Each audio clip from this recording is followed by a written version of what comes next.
Hi all, മടി പിടിച്ചിരിക്കുന്ന ദിവസങ്ങളിൽ ഏറ്റവും സിമ്പിളായിട്ട് ഉണ്ടാക്കാൻ പറ്റുന്ന ഒരു റൈസാണ് ഇത്. പോകാം ഇൻഗ്രീഡിയൻസിലേക്ക്. ചൂടായ കുക്കറിലേക്ക് 3 table spoon non flavoured oil ഒഴിച്ച ശേഷം സ്പൈസസ് ചേർത്ത് കൊടുക്കാം.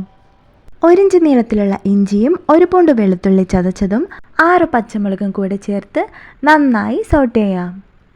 ഇനി ഇതിലേക്ക് 2 സവാള നീളത്തിൽ ചോപ്പ് ചെയ്തും ചേർത്ത് കൊടുക്കാം.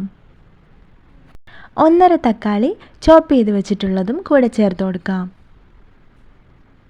ഫ്ലെയിം എപ്പോഴും മീഡിയം ടു ലോ ആയി കീപ്പ് ചെയ്യാൻ ശ്രദ്ധിക്കുക. ഇനി ഇതിലേക്ക് 1 ടീസ്പൂൺ ഉപ്പ് ചേർത്ത് കൊടുക്കാം. സവാള ഒന്ന് ട്രാൻസ്പെറൻ്റ് ആയി വരുമ്പോഴേക്കും ചോപ്പ് ചെയ്ത് വെച്ചിട്ടുള്ള മല്ലിയിലയും പുതിനയിലയും ചേർത്ത് കൊടുക്കാം. ഉപ്പും മഞ്ഞളും ചേർത്ത് അരമണിക്കൂർ മാരിനേറ്റ് ചെയ്ത് വെച്ച ചിക്കനും ഇനി ഇതിലേക്ക് ചേർത്ത് കൊടുക്കാം.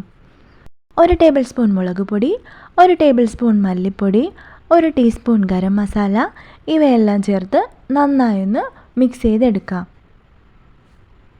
പൊടികളുടെ റോ സ്മെല്ല് മാറുന്നത് വരെ നന്നായി വഴറ്റിയെടുക്കണം. 2 തക്കാളി തരിതരിപ്പായി മിക്സിയിൽ അരച്ചെടുത്തതും കൂടി ചേർക്കാം. ഇനി കുക്കർ മൂടി ലോ ഫ്ലെയിമിൽ വെച്ച് 1 വിസിൽ വരുമ്പോഴേക്കും ഫ്ലെയിം ഓഫ് ചെയ്യാം. ഈ ബിരിയാണിക്കൊരു സൈഡ് ഡിഷ് ഉണ്ടാക്കാം. പഴുത്ത 1 തക്കാളി ചോപ്പ് ചെയ്തത്, 1 പച്ചമുളക്, 2 അല്ലി വെളുത്തുള്ളി, ഒരൽപ്പം സവാള അരിഞ്ഞതും, 5 മിൻറ്റ് ലീഫ്, 1 ടീസ്പൂൺ നാരങ്ങാ നീരും കൂടി ചേർത്ത് അരച്ചെടുക്കാം. ഇനി കുക്കർ ഓപ്പൺ ചെയ്ത് അതിലേക്ക് അരിയുടെ ഇരട്ടി വെള്ളം ഒഴിച്ചു കൊടുക്കാം. ഇവിടെ 2 കപ്പ് അരിയാണ് എടുത്ത് വെച്ചിട്ടുള്ളത്. ഞാൻ 3 കപ്പ് വെള്ളം ഒഴിച്ചു കൊടുത്തിട്ടുണ്ട്. ഏതാണ്ട് 1 കപ്പോളം വെള്ളം ചിക്കൻ വെന്ത കുക്കറിൽ തന്നെ ഉണ്ടായിരുന്നു. പാകത്തിന് ഉപ്പ് ചേർത്ത് തിള വരുമ്പോൾ വൃത്തിയാക്കിയ ശേഷം അരമണിക്കൂർ കുതിർത്ത് വെച്ചിട്ടുള്ള അരി ചേർത്ത് കൊടുക്കാം. ഇനി കുക്കർ അടച്ച് വെച്ച് മീഡിയം ഫ്ലെയിമിൽ ഒരൊറ്റ വിസിൽ വരുമ്പോഴേക്കും റൈസ് വെന്തിട്ടുണ്ടാവും.